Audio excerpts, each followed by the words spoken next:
Vamos lá então? Pessoal, a gente começa a tratar hoje uma temática super relevante para o nosso estudo de Teoria Geral do Direito Civil, que é o estudo referente aos atos, aos fatos e aos negócios jurídicos, certo? Então percebam que ao longo dos nossos estudos, da nossa abordagem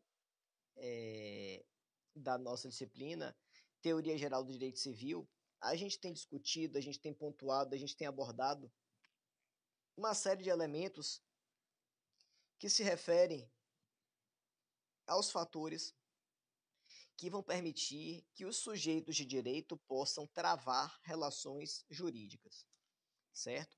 Então, tudo que a gente viu até agora foram elementos que fundamentaram a possibilidade de sujeitos de direito travarem relações jurídicas com outros sujeitos de direito, certo? Então, por exemplo, inicialmente nós tratamos a temática das pessoas. Então, a gente estudou as pessoas físicas ou pessoas naturais, as pessoas jurídicas, as características desses sujeitos que a gente reconhece como sendo sujeitos de direito. Beleza? Mas perceba, quando a gente fala sobre estes sujeitos de direito, a gente está se referindo àqueles indivíduos que têm a possibilidade de travar relações jurídicas. E se a gente fizer um estudo um pouco mais sequenciado do nosso Código Civil, a gente vai perceber que as temáticas que vão ser abordadas a partir da parte geral vão ser preponderantemente voltadas para discutir em que medida ocorrerão as relações jurídicas, certo? Então, por exemplo, se a gente fala sobre os contratos, se a gente fala sobre o direito das obrigações, se a gente fala sobre as relações de matrimônio, de casamento, de união estável, em maior ou em menor medida, a gente está falando o tempo todo em relações jurídicas, certo? Então, essas relações jurídicas vão ser o conjunto de manifestações realizadas entre os sujeitos de direito com o objetivo ou com a finalidade de produzirem efeitos jurídicos, certo? Então, se você abrir o Google Sala de Aula, o Google Classroom, você vai identificar um material que eu já disponibilizei referente à nossa aula de hoje, certo? É um material que vai tratar a temática dos atos, dos fatos e dos negócios jurídicos, certo? A partir dele, a gente vai começar as nossas abordagens tocando nos pontos que são necessários serem compreendidos para que a gente consiga entender de forma clara como é que se dão as relações de direito envolvendo os sujeitos de direito, certo? Como é que essas relações jurídicas vão se materializar? O primeiro ponto que a gente aborda nas nossas discussões de hoje, e vocês podem fazer o acompanhamento através do material que já está lá disponibilizado, se refere à distinção entre os atos e os fatos, certo? Então, o primeiro ponto que a gente deve reconhecer é que existe uma diferença conceitual entre o que são atos e o que são fatos. O que vai determinar a característica de um e do outro é a possibilidade de manifestação humana. Ou seja, quando nós nos referimos a atos, nós estamos tratando de uma manifestação humana, de algo que acontece em razão da vontade das pessoas. Enquanto que os fatos são circunstâncias, são acontecimentos, são situações que se materializam independente da manifestação dos indivíduos, certo? Então, quando eu pego um fato, eu estou me referindo a um acontecimento, a um fenômeno que não depende da vontade humana para se materializar, certo? Enquanto que um ato decorre de manifestação da vontade, certo? Houve manifestação da vontade humana para que aquilo acontecesse, é ato. Algo aconteceu independente da vontade, independente da manifestação das pessoas, é um fato, certo? Então, qual é a diferença do ato para o fato? É que o ato é a manifestação decorrente da vontade das pessoas, da vontade humana. Então, por exemplo, a assinatura de um contrato é ato ou é fato? É um ato. Por quê? Porque só pode se materializar porque existe interesse das partes em celebrar aquele acordo, formalizar aquele contrato. Um evento da natureza, uma tempestade, um terremoto, uma árvore que cai no meio da floresta, é um ato ou é um fato? É um fato, é uma circunstância, é um acontecimento que, independentemente da vontade humana, vai se materializar. Beleza? Então, diferença inicial entre ato e fato.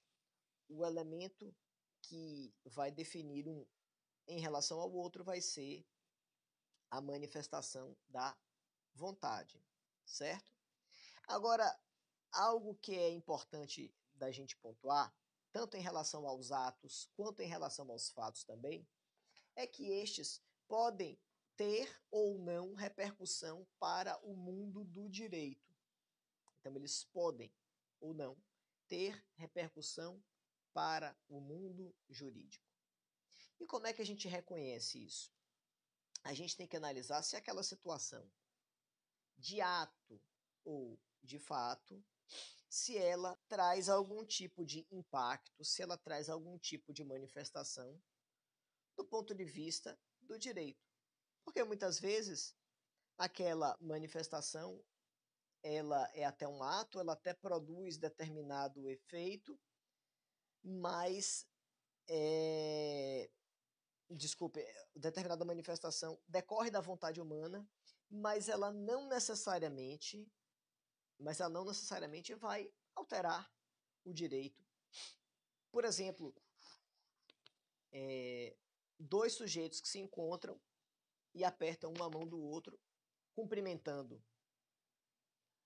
Um cumprimento de mão cordial entre pessoas que se encontram é um ato, certo? Esse ato, o aperto de mãos, tem repercussão jurídica, altera o direito, afeta o direito de alguma maneira? Depende, vai depender da circunstância. Um aperto de mão de cordialidade é um ato sem efeito jurídico. Por quê? Porque dele não produz ou dele não surge nenhum tipo de repercussão jurídica. Mas vamos imaginar que esse mesmo aperto de mão seja um ato costumeiro que simboliza que as pessoas estão fechando um acordo, firmando um contrato. Vocês vão estudar mais para frente o direito dos contratos e vocês vão perceber que os contratos não precisam obrigatoriamente serem escritos. Eles podem ser verbais. Então, um aperto de mão, fechando um contrato, firmando um contrato, vai ser um ato jurídico, enquanto que o aperto de mão, pura e simplesmente por uma manifestação de cordialidade, ele não tem ou não produz efeito jurídico algum, certo? Então, o primeiro ponto que a gente deve observar é que tanto os atos quanto os fatos, eles podem ter ou não repercussões ou produção de efeitos de natureza jurídica, certo? Deixa eu ver a mensagem. O meu seria a continência dos policiais. Na verdade, é o seguinte, Lucas. A continência entre os militares, de uma forma geral, sejam os policiais militares ou os membros das Forças Armadas, é uma manifestação, é uma saudação, certo? uma manifestação de cordialidade, mas existe no regimento interno uma certa vinculação em que um subordinado ele é sempre obrigado juridicamente a saudar um superior. Não existe essa obrigação por parte do superior. O superior não é obrigado a saudar o subordinado. Deve fazer por uma questão de cordialidade, enfim, mas isso não é algo obrigatório, certo? Então, digamos assim, do ponto de vista material, prestar continência vai ser uma saudação. Essa saudação, ela é impositiva em razão de lei? Sim, em alguns casos. Mas perceba que essa saudação, pura e simplesmente, ela não cria direito novo. Ela apenas é uma manifestação de gentileza, de cordialidade, de respeito, de subordinação, certo? Mas quando eu me refiro a atos que às vezes aparentam não ter grande repercussão, mas produzem efeitos jurídicos efetivamente, a gente pode citar, por exemplo, a possibilidade do sujeito que está no meio de um leilão e que é dado um lance e o sujeito levanta a mão. Ao levantar a mão, o sujeito está se vinculando ao lance que foi dado. Então perceba que os atos humanos, muitas vezes, mesmo quando eles não têm um caráter de solenidade, eles representam atos classificados como atos jurídicos. Por quê? Porque a sua manifestação pura e simplesmente, ela faz com que haja uma alteração, uma modificação no mundo do direito, certo? Então isso ocorre tanto com os atos quanto com os fatos. Ou seja, tanto com manifestações que dependem da vontade humana, os atos, quanto em relação a situações que se apresentam independente da nossa vontade, que seria a hipótese dos fatos. Os fatos, de igual maneira, podem ter essa característica. Então, se a gente pensa, por exemplo, em uma tempestade, ela pode ter ou não repercussão jurídica. Então, entendam da seguinte maneira: as situações em si mesmas, elas não são suficientes para dizer para a gente se ali houve ou não, ou se ali se classifica ou não como um ato jurídico, ou como uma manifestação com repercussão jurídica. Então, por exemplo, tempestade. É manifestação que produz efeitos no âmbito do direito? Sim ou não? Depende. Se for uma tempestade em alto mar, que não pegue um navio, que não afete nada, é só um fato natural, sem repercussão para o direito. Então a gente vai ter, primeiro, em relação aos fatos, a subclassificação entre fatos naturais e fatos jurídicos. Um fato natural é um fato que não depende da vontade humana, por ser fato, não depende da vontade humana, e que não traz modificação para o direito. Uma árvore que cai no meio da floresta, uma tempestade em alto mar, são fatos naturais. Não há juridicamente nenhuma alteração em razão daquilo. Já os fatos jurídicos são situações que, independentemente da vontade humana, alteram o direito. Se essa mesma tempestade que caiu em alto mar acaba acontecendo em uma cidade e ocorrem acidentes, ocorrem danos materiais em razão dela, você vai ter um fato jurídico. Por que um fato jurídico? Porque aquela circunstância, independentemente da vontade humana, causou dano, causou prejuízo, modificou o direito. Certo? Pera aí, deixa eu ver. Esse vírus fechando os tribunais ou limitando seu funcionamento. Vírus. O vírus em si mesmo é uma hipótese que você reconhece como sendo um fato. Por quê? Porque a sua manifestação ou o seu controle independe da manifestação da vontade humana, certo? Perceba que a gente está se referindo a uma situação, perceba que a gente está se referindo a uma situação que você reconhece como sendo ato ou como sendo fato ao analisar o nível de intervenção humana para que aquela situação se estabeleça, certo? Se existe controle humano ou manifestação humana para a sua ocorrência, você classifica como um ato, certo? Um fato jurídico clássico que a gente pode reconhecer é o nascimento. O nascimento é uma circunstância, certo? Que implica em uma situação em que há modificação no direito, da mesma maneira que a morte. A morte é um fato natural que vai, que vai implicar em uma mudança jurídica. Nós já vimos em diversas situações que a morte, por exemplo, ela traz uma série de modificações no âmbito do direito, em que você reconhece, por exemplo, a extinção da personalidade jurídica, a extinção do poder familiar, a abertura da sucessão, ou seja, a prerrogativa de que os sucessores, de que os herdeiros possam buscar a abertura de um inventário, certo? Então, os fatos podem ser naturais ou podem ser jurídicos. O que nos interessa são, logicamente, os fatos jurídicos, aqueles que têm o condão, aqueles que têm a possibilidade de modificar o direito, certo? De igual maneira, os atos também podem ser classificados dessa maneira. Então, os atos podem ser jurídicos, que são aquelas manifestações decorrentes da vontade humana que alteram, que modificam o direito, ou podem ser atos sem repercussão jurídica, certo?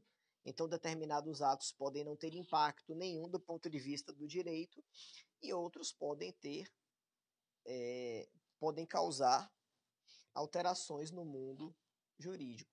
Então, por exemplo, se o sujeito pega uma pedra e joga uma pedra no mar, isso é um ato ou um fato? É um ato, porque há uma manifestação voluntária da vontade humana. Mas se esse mesmo sujeito pega essa pedra e joga em uma vidraça, aí nós temos um ato jurídico. Por que um ato jurídico? Porque em razão dessa manifestação humana, em razão da prática desse ato, haverá uma alteração, uma modificação no direito. Qual? Bom, se o sujeito causou uma lesão a terceiros em razão do seu ato, ele fica obrigado a reparar o dano que ele causou. De forma simétrica, para o sujeito que sofreu dano, surge o direito a uma indenização, a uma reparação pelo prejuízo que ele foi submetido, certo? Então percebam que, da mesma maneira que os atos também podem se classificar como sendo jurídicos ou sem relevância para o direito. Nós temos ainda, em relação aos atos, o reconhecimento de que eles só vão ter importância para a gente, para o nosso estudo, se forem atos jurídicos. Para nós, só interessa estudar os atos jurídicos, que são aqueles que trazem repercussão para o direito. A nossa doutrina vai subclassificar ainda esses atos jurídicos como sendo atos jurídicos lícitos ou ilícitos. Essa distinção vai estar atrelada ao fato de que determinados atos podem trazer modificações no direito, estando em conformidade com a lei, estando em conformidade com a legislação, estando em conformidade com o que o direito preceitua. Mas podem ainda ser reconhecidos como atos jurídicos ilícitos, que são aqueles atos praticados em desacordo com o que preceitua a lei, certo? Então, por exemplo, um sujeito que pratica um ato jurídico isolado, um sujeito que renuncia a um direito. O sujeito tem direito a uma herança e ele renuncia voluntariamente a essa herança. Ele praticou um ato jurídico. Esse ato jurídico é lícito, por quê? Porque a lei permite que a pessoa renuncie a uma herança. Por outro lado, se esse mesmo sujeito pratica um homicídio, mata uma pessoa, ou pratica um ato de estelionato, ele está praticando um ato jurídico ilícito, ou seja, a licitude ou não vai variar de acordo com a análise dos fatos. O que se praticou foi algo em conformidade com a lei, em concordância com o que o direito entende ser possível, ser viável, ser adequado, ser bom, ser justo, o ato jurídico é lícito. Se, por outro lado, o ato que o sujeito pratica é reconhecido como um ato em desacordo com o que preceitua a legislação, nesse caso, o ato será reconhecido como ilícito. Beleza? 100%? Vamos lá, vamos seguir. Bom, e os negócios jurídicos? De que se tratam os negócios jurídicos? Aqueles objetos de análise e de abordagem das temáticas que são pertinentes aos nossos estudos daqui para frente, sobre os contratos, sobre os casamentos, sobre as relações obrigacionais de uma forma geral. Peraí, deixa eu ver aqui a pergunta aqui que subiu. E a parte dos atos jurídicos? É o que eu acabei de falar. O ato pode ser jurídico quando ele altera o direito, entendeu, Arnaldo? O ato pode ser jurídico quando ele modifica o direito. Dentre os atos jurídicos, nós temos os que são lícitos e os que são ilícitos. Para ser ato jurídico, tem que ser um ato, uma manifestação que altere o direito. Se essa modificação no direito estiver em conformidade com a lei, eu tenho um ato jurídico lícito. Agora, se o que eu pratico altera o direito, mas está em desconformidade com a legislação, aí eu estarei diante de um ato jurídico ilícito, certo? Ser ato jurídico é ser manifestação da vontade do indivíduo, ato, e produzir alterações no mundo do direito, ato jurídico. Sendo ato jurídico, vai ser lícito se a alteração no direito estiver em conformidade com a lei, e vai ser ilícito se for contrário ao que a lei preceitua. Beleza? Tranquilo? Maravilha. Então a gente passa a tratar agora, turma, sobre a temática dos negócios jurídicos. Certo? Negócio jurídico vai ser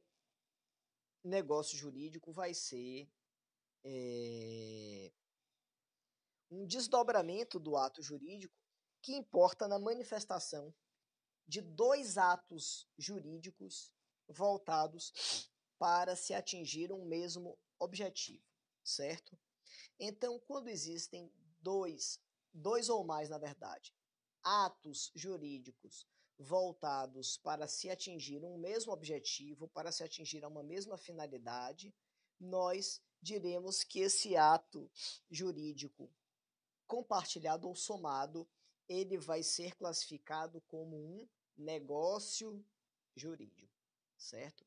Então, o negócio jurídico sempre implica em um conjunto de atos jurídicos voltados para atingir objetivos comuns, certo?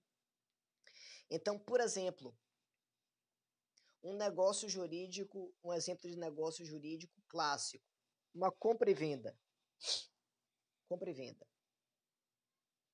A compra e venda implica em dois atos jurídicos isolados, ambos alterando o direito, que quando se somam, criam um negócio jurídico. Então, na compra e venda, você tem uma pessoa entregando um bem e do outro lado você tem alguém pagando para ter este bem. Então, num contrato de compra e venda, nós temos um negócio jurídico que vai ser o produto do somatório de dois atos jurídicos. Uma pessoa entregando um bem para outra e, do outro lado, alguém pagando por aquele bem. Cada um deles vai praticar um ato jurídico. Por que é ato? Porque decorre da vontade humana. Por que é jurídico? Porque altera o direito. Quem está entregando o objeto está transmitindo patrimônio para outra pessoa. E quem está pagando está conferindo uma contrapartida econômica pelo bem que recebeu. Ou seja, existe uma relação jurídica. Existe, portanto, um negócio jurídico. Mas prestem atenção, negócio jurídico é gênero, do qual contrato é uma espécie, certo?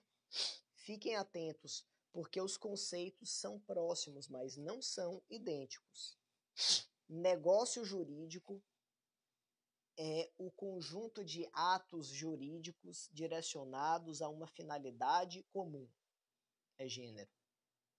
Contrato é espécie. Qual é a característica que a gente aplica aos contratos que vai especificá-los em relação ao conceito geral de negócio jurídico? É que o contrato se refere a um negócio jurídico de natureza pecuniária ou de natureza econômica, de natureza patrimonial, para ser mais específico. Então, quando a gente fala em contrato, a gente está se referindo a uma manifestação que tem natureza patrimonial,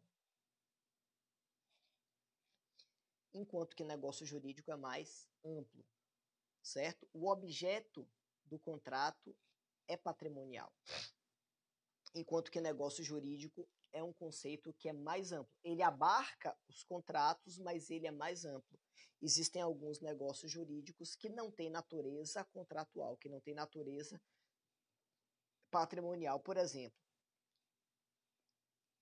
Exemplo, o casamento. Casamento não é contrato. Casamento é negócio jurídico. É negócio jurídico porque implica em duas manifestações de vontade somadas para se atingir uma relação jurídica com interesses comuns. Por que não é contrato? Porque o objeto do casamento não é o patrimônio. Ah, mas existem repercussões, existem implicações econômicas, patrimoniais, tem o regime de bens, certo? O regime de bens vai regular elementos colaterais do casamento, mas o objeto do casamento não é patrimonial. Beleza? Só para a gente ir identificando. Então, o negócio jurídico vai implicar em um somatório de atos jurídicos direcionados a atingir um objetivo comum. Certo? Então, para eu ter negócio jurídico, eu preciso antes ter ato jurídico. Então, eu tenho dois atos jurídicos, dois ou mais, somados para se ter um negócio jurídico. Beleza?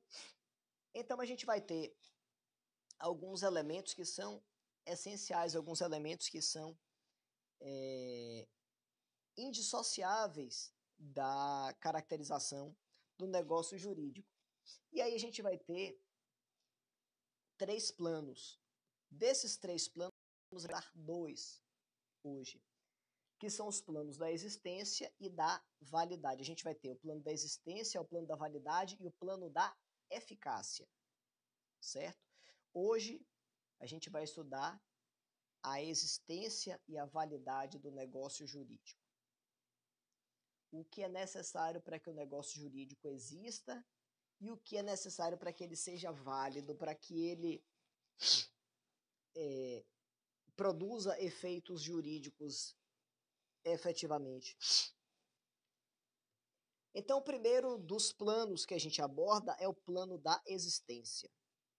O que é indispensável, o que é fundamental para que um negócio jurídico exista, para que o negócio jurídico tenha o condão, tenha a possibilidade de produzir efeitos jurídicos do ponto de vista da sua existência mínima, básica. É indispensável que o negócio jurídico conste dos seguintes elementos. Para ser negócio jurídico, eu preciso de agente, eu preciso de objeto eu preciso de forma e eu preciso de vontade exteriorizada. Se eu não tiver algum desses elementos, agente, objeto, forma e vontade exteriorizada, eu não tenho negócio jurídico. Certo?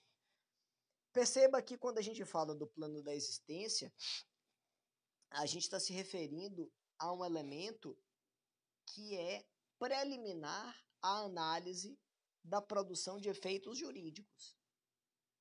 Por exemplo, se o sujeito quiser se casar com a bananeira,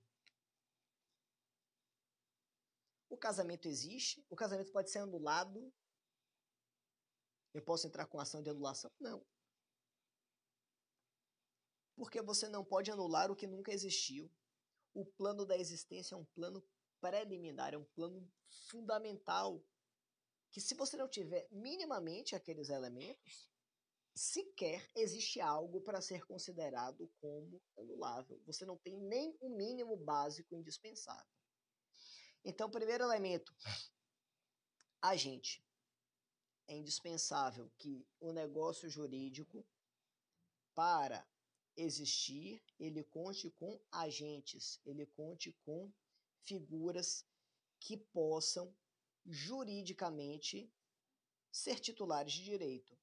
Então, por exemplo, é necessário que o negócio jurídico seja praticado por sujeitos de direito, por indivíduos que sejam detentores de personalidade jurídica. Por que é que, nesse exemplo esdrúxulo do sujeito que se casa com uma bananeira, sequer haverá a existência da relação jurídica? Porque você não tem duas partes, você não tem dois agentes, você tem um apenas. O bananeiro não é sujeito de direitos. Então você não tem um requisito essencial para reconhecer a sua existência. Então é um plano preliminar, é um plano anterior à análise de validade que vai estar atrelado à discussão se é possível ou não produzir efeitos, certo? Além, deixa eu ver aqui, Marconde. Pessoas que deixam herança para animais de estimação.